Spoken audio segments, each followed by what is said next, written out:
Anybody who's anybody went to college? The answer is you can't be anybody without college. College gives you the tools that you need to get a job in this highly competitive world. But you aren't alone in going to college. In fact, you are one of many, many people who has gone to college. Surprise, surprise.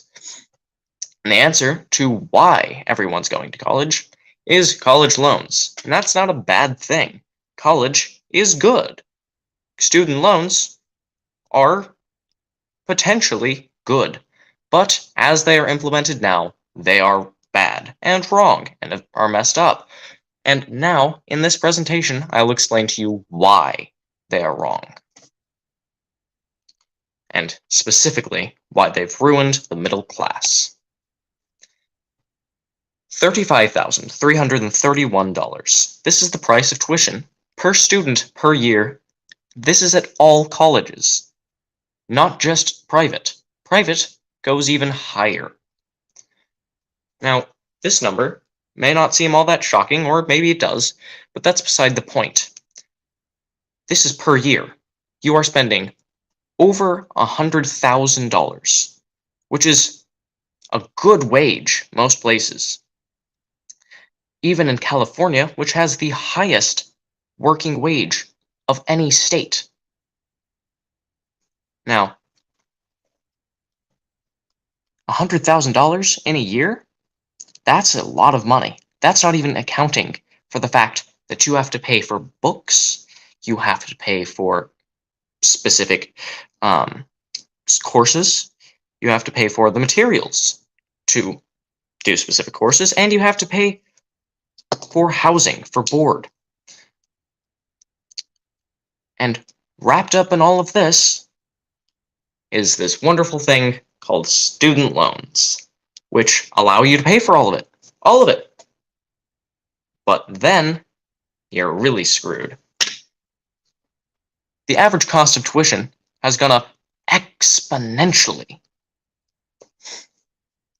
And it's no surprise that this started when college federal loans were implemented.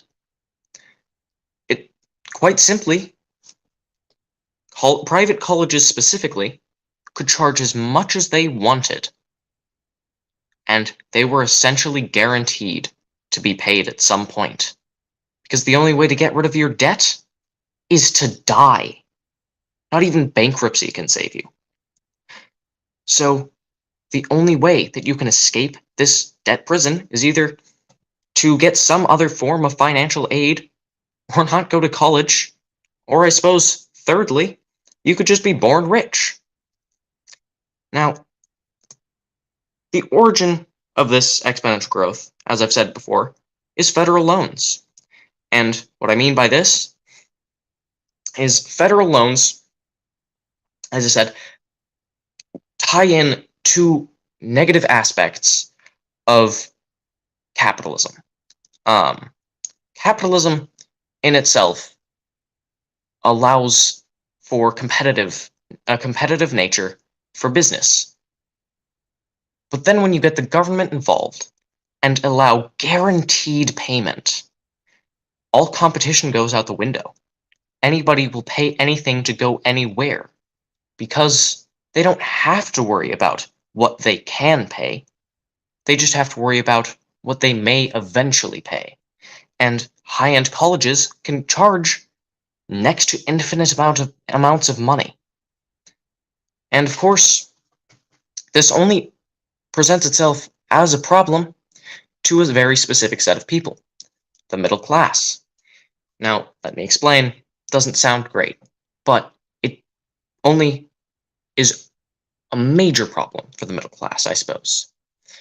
For the upper crust, the 1%, the $100,000, well, they're making that in maybe half a year? They're making upwards of 6 figures. And they're making all of that, plus they're able to spend it on other things.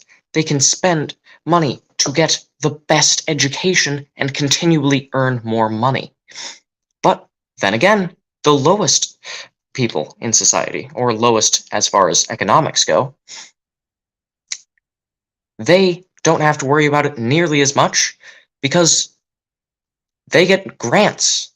They get equality providing student grants, which are great. They allow for equality. But the problem is that it just doesn't exist for any other group, which I suppose is somewhat fair, but at the same time, it's not equitable. It is not equal. It's simply giving an advantage because they get student loans just like the middle class, which means they can delay their payment just like the middle class. But now they have a much lower requirement, and they can still go and grab the same jobs as the middle class. This is the end of my presentation. Fudge!